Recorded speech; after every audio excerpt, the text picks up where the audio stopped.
ठीक आहे. तर हा आपण आता प्रोग्राम एक्सप्लेन केला होता, पण तो आता इथे कीलवर पण लिहिलेला आहे. आता हे रन करून बघूया. पहिला काय करतो आपण, बिल्ड केला, 0 एरर, 0 वॉर्निंग. ठीक आहे. आता रन करून बघूया. रन करताना काय, आता बघा हा ब्लॉक एक्सचेंज आहे. एक्सचेंज म्हणजे काय, तर ए चा बी मध्ये आला पाहिजे, बी चा ए मध्ये आला पाहिजे. आणि हा सी प्रोग्राम आहे, त्यामुळे इथं ए बी तुम्हाला इथे कुठं नसतं, तर ए बीचा ऍड्रेस काय पहिला बघायचा. आता ऍड्रेस काय दिसतं, ए चा 08, इथं आहे 08. बी चा पाहिजे आपल्याला, किती आहे, बी चा 0D. ठीक आहे. हे काय करतो मी पहिल्यांदा,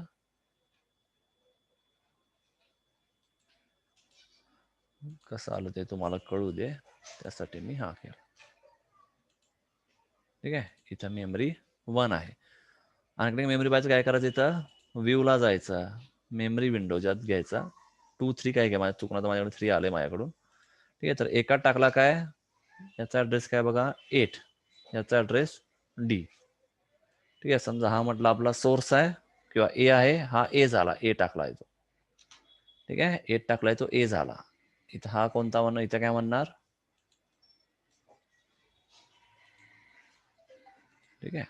इथं याला काय म्हणूया आपण, डी म्हटलेला ऍड्रेस, I0X0D. ठीक आहे. आता मी याला स्टेप बाय स्टेप रन करतो. एक काम करूयात, पहिल्यांदा यात वाईल पण टाकूया, म्हणजे थांबू दे त्याला जाग्यावर. मग हे झालं की काय म्हणणार आपण, वाईल झाला एक्सचेंज, तर काय पुढं कुठं जायची गरज नाही. त्यामुळे आपण करूया इथं वाईल 1. तर केला याला रन. ठीक आहे.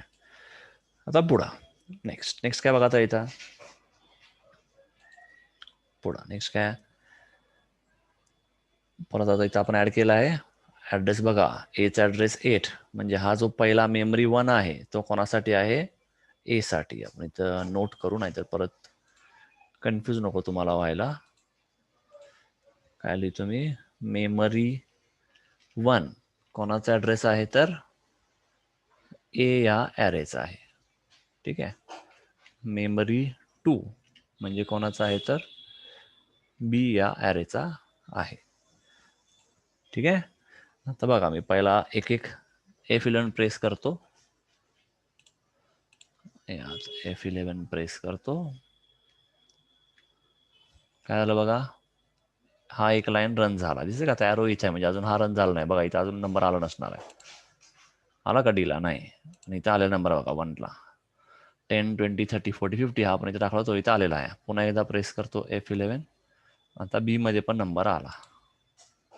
आता काय बघा, इथं ए, म्हणजेच इथं काय म्हणून आपण, याचं नाव काय, एचा ऍड्रेस काय बघा, 10 20 30 हा 8चा आहे.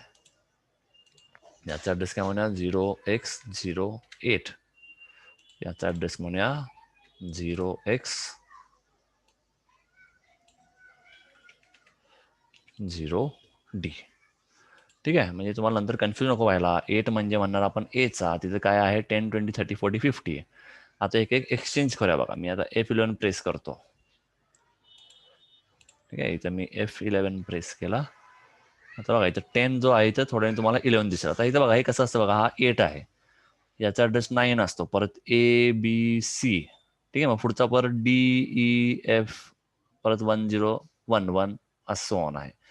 थोडक्यात इथं 2 विंडो बघायची पण तशी गरज नाही, पण तुम्हाला माहिती असं मी 2 विंडो घेतला. तुम्ही इथं दिसते बघा 8 9 ABCD, म्हणजे हा 8 पासून C हा A चा पार्ट झाला, हा एवढा पार्ट झाला D चा पार्ट झाला. कळत आहे.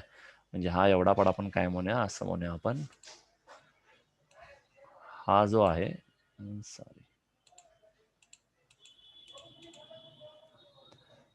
ठीक आहे, हा जो पार्ट आहे हा कोणाचा आहे म्हणूया आपण, एचा आहे. आणि हा जो पार्ट आहे हा म्हणूया आपण बीचा आहे. ठीक आहे. हा म्हणूया फॉर ए आणि हा म्हणूया फॉर बी. आता तर तुम्हाला क्लिअर होईलच. ठीक आहे.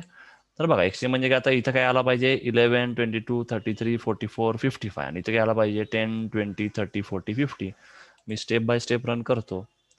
काय दिसते बघा, आला का 11. अजून बघा, अजून बीला 10 आलाय का नाही, आता येणार, आला. पुढे आता नेक्स्ट, परत आता या 22 आला पहिला, इथं 20, परत 33 आला, परत 30, सो ऑन, झाला. कळलं? झालं एक्सचेंज. बघा एला काय होता, हा एच आहे. काय म्हटलं, एला काय होता आधी 10, 20, 30, 40, 50. आता काय ए मध्ये 11, 22, 33, 44, 55.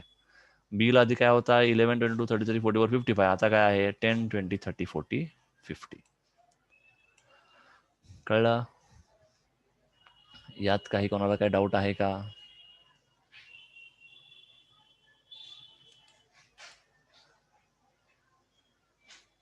नाही. ठीक आहे, सगळ्यांना कळलेलं आहे. संकेत, तू प्रोग्राम परत एकदा बघ नंतर व्हिडिओमध्ये. ठीक आहे, तू मगाशी नव्हतास त्यामुळे तुला कळलंय का नाही माहित नाही. आधी एकदा बघ व्हिडिओमध्ये, नाही कळलं तर नंतर उद्या परत विचार. ठीक आहे, तर सगळ्यांना हे कळलं असेल.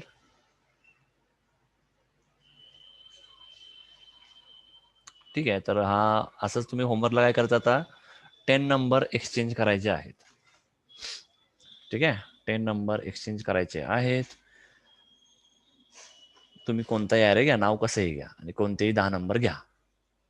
ठीक आहे, मी बघा आपल्याला जरा वेळ लागायचं कारण काय आहे, तर आपण फक्त थिअरी सांगून आपण शांत बसत नाही, आपण तो प्रोग्राम रन करून बघतोय. ठीक आहे, त्यामुळे कदाचित तुम्हाला वाटेल की अरे कॉलेजमधलं तर लवकर लवकर होतंय, तर तसं नाही. इथं आपण थिअरी प्लस प्रॅक्टिकल दोन्ही एकदम बघत आहोत. ठीक आहे, जर आपलं ऑफलाईन क्लासेस असतं तर आपण पण इथं पहिल्यांदा फक्त तुम्हाला शिकवतच गेलो असतो प्रोग्राम. पण ऑनलाईन असल्याचा एक फायदा काय आहे, जर तुम्हाला कन्सेप्ट कळावं त्यासाठी मी सुरुवातीचे काही प्रोग्राम तरी तुम्हाला डायरेक्ट रन करून दाखवत आहे स्टार्टलाच. ठीक आहे, नंतर जसं तुम्हाला थोडं थोडं कळायला चालू होईल तर तेव्हा मी प्रोग्राम तुम्हाला एकदमच पहिल्या दिवशीच असं दाखवणार नाही. म्हणजे प्रत्येक प्रोग्राम असं किलो रन करून तेव्हा दाखवणार नाही. आता तुमचं बेसिक क्लिअर होण्यासाठी आपण प्रोग्राम हे प्रत्येक प्रोग्राम लिहिल्यावरती आपण किलोवर रन करून दाखवत आहोत. ठीक आहे, नंतर तुमचं फक्त आठवड्यातून एक दिवस आपण असं प्रॅक्टिकल टाईप ठेवणार आहे, मग त्याच अशी सेशन आपण बघणार आहोत. ठीक आहे, तर आता सध्या स्टार्ट आहे, तुम्हाला अजून काही प्रोग्रामबद्दल जास्त माहीत नाही, म्हणून मी आता तुम्हाला प्रत्येक प्रोग्राम रन करून दाखवत आहे. त्यामुळे आपलं स्पीड जरा स्लो वाटेल, साहजिकच वाटेल, काही हरकत नाही, पण प्रोग्राम आपले शक्यतो जास्तच असतील. ठीक आहे, तर आणि एक तुम्हाला सांगायचं म्हणजे तुम्ही आता बुक वापरत असालच, बरं नाही, तर तुम्ही तुमचं सगळ्यांचं म्हणजे रेफरन्स बुक कोणी वापरत नसणारच आहे. तुमचं सगळ्यांचं फेवरेट बुकच तुम्ही वापरत असणार, म्हणजे टेक्मॅक्स वगैरे असं काहीतरी वापरत असणार आहे. तर काय करा आता बघा, कोणतेही बुक वापरताना काय करायचं. आता काय आहे की प्रोग्राम जे आहे ते आपण प्रत्येक जण वेगवेगळ्या पद्धतीने प्रोग्राम लिहू शकतो. म्हणजे माझी लिहायची पद्धत वेगळी असेल, दुसरे तुम्हाला कॉलेजमध्ये जे शिकवतात त्यांची लिहायची पद्धत वेगळी असेल, पुस्तकाची पद्धत वेगळी असेल, वगैरे वेगळे सगळ्यांची मेथड वेगळी असेल. काहींनी एकच व्हॅरिएबल वापरला असेल, काहींनी 2 वापरला असेल, काहीतरी आणि काहीतरी वेगळं काहीतरी केलं असेल. ठीक आहे, तर माझं तुम्हाला एवढंच म्हणणं आहे, तुम्हाला जे कळतंय ते फॉलो करा आणि शक्यतो इथे क्लासला तर हेच फॉलो करा.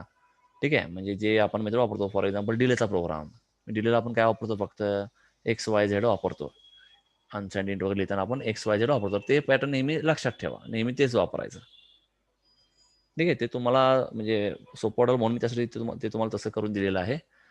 त्यामुळं असं कोणतरी एक पॅटर्न वापरा. आणि काय करतात बुक वापरताना, बुक असेल तर बुकचा आन्सर बघायचं नाही, बुकमधलं फक्त क्वेश्चन बघा, क्वेश्चन नोट करा आणि मग त्याप्रमाणे आपला प्रोग्राम लिहा.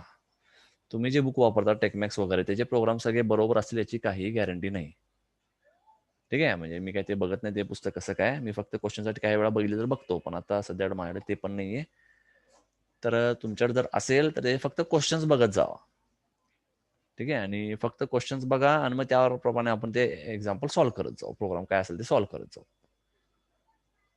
ठीक आहे, तर हे लक्षात ठेवा, जे साधे बुक बघाल ते फक्त क्वेश्चनसाठी बघायचं आहे आणि आन्सर आपल्या प्रकारे आपल्या पद्धतीने लिहायला सॉल्व्ह करायचं.